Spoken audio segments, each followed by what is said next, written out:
Bonjour mes amis, Booba clash Kanye West et bien évidemment j'ai voulu réagir par rapport à cette question-là.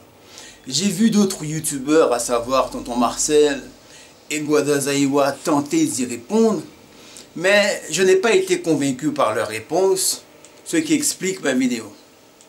Et quand on pense en fait l'influence qu'a Booba en fait sur la jeunesse française, je me suis dit oui, pourquoi ne pas réagir? Alors selon moi, je ne prétends pas avoir la science infuse, mais je vais tenter d'y répondre. Selon moi, le monde du rap, le monde du showbiz, c'est à peu près comme la politique. Je dirais que tous les coups sont permis, tout est permis. Et quand je vois que Booba clash Kanye West ou Jay-Z, je me dis, comment ne pas faire le lien entre le fait où il y a quelques mois, rappelez-vous, où on a vu que YouTube a censuré, a fermé le compte Instagram de Booba. Ça représente quoi? Ça représente plus de 5 millions d'abonnés. 5 millions d'abonnés. 5 millions d'abonnés, c'est pas 500 000 abonnés. C'est 5 millions d'abonnés.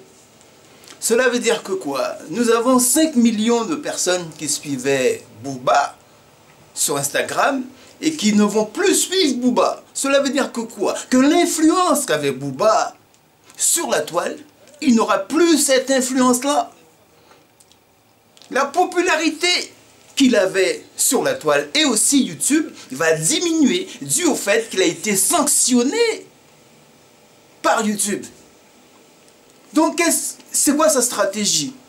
Sa stratégie, là où Booba jusqu'à présent n'avait jamais voulu répondre à bon nombre de gens qui parlaient d'eux. Parce que si vous regardez bien, que ce soit Booba ou Caris, ce sont des gens qui ont toujours existé, qui ont toujours été au top au rap game au niveau français, du rap français, sans même devoir à parler sur la toile. Booba, c'est quelqu'un qui parle jamais sur la toile, ou rarement. Je dirais même c'est quelqu'un qui se croit être sur un piédestal. Jusqu'à présent, il existait. Pourquoi? C'est parce que tous les gens, et y compris bon nombre de youtubeurs, parlaient d'eux. Et aussi à travers les différents clashs entre lui et Caris. Mais aujourd'hui, qu'est-ce qui se passe?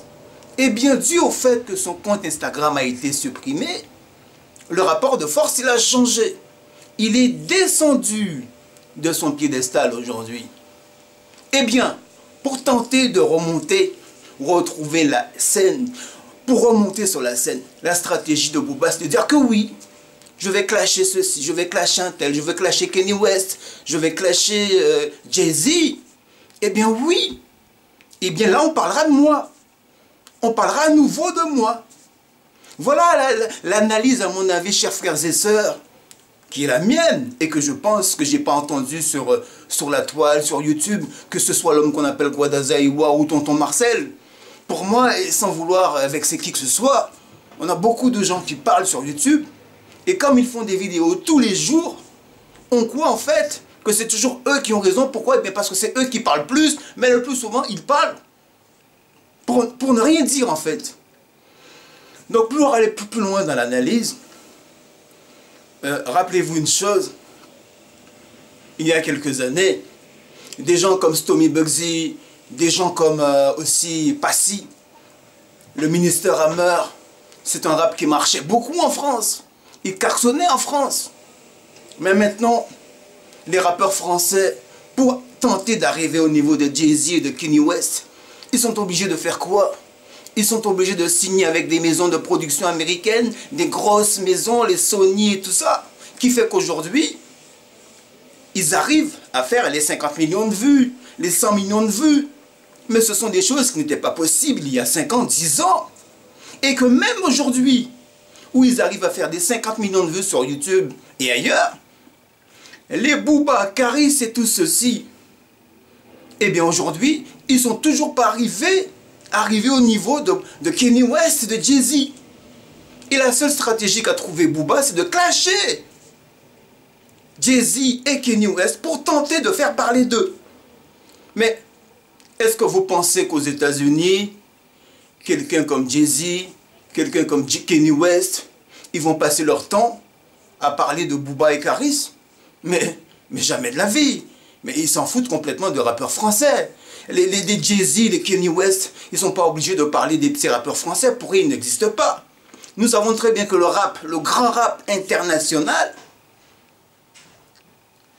il est chanté en anglais, il n'est pas chanté en français. Donc voilà l'analyse que je voulais faire, chers frères et sœurs. Donc, plus force à tous. Et je ferai un petit coucou à l'homme qu'on appelle Guadazaïwa, en lui disant gentiment, Guadazaïwa, retourne à la maison. J'ai compris qu'en ce moment que tu as pris de la force, que tu parles à beaucoup de jeunes de banlieue, que ta chaîne YouTube grimpe. Mais on sait très bien pourquoi ta chaîne YouTube grimpe. C'est parce que tu as pris une mauvaise direction. Et j'ai envie de te dire gentiment, Guadazaïwa, retourne à la maison. Parce qu'il y a beaucoup de petits jeunes de partout et des cités qui t'écoutent et qui te suivent. Et je pense qu'il est très important de ne jamais oublier d'où tu viens, de ne jamais oublier qui fait que si aujourd'hui tu as pris la force que tu as pris, qui sont les gens qui en premier t'ont donné cette force-là, Guadazaïwa. Voilà le message que j'avais à dire. Et pour finir, concernant l'homme qu'on appelle Booba, pour moi, tout ça, pour moi, ce n'est que de la stratégie de communication, de façon à ce que Booba puisse retrouver une popularité qu'il a perdue depuis que son compte Instagram a été fermé par YouTube. Voilà l'analyse, chers frères et sœurs. Merci à tous, grosse force à tous, et à une prochaine vidéo.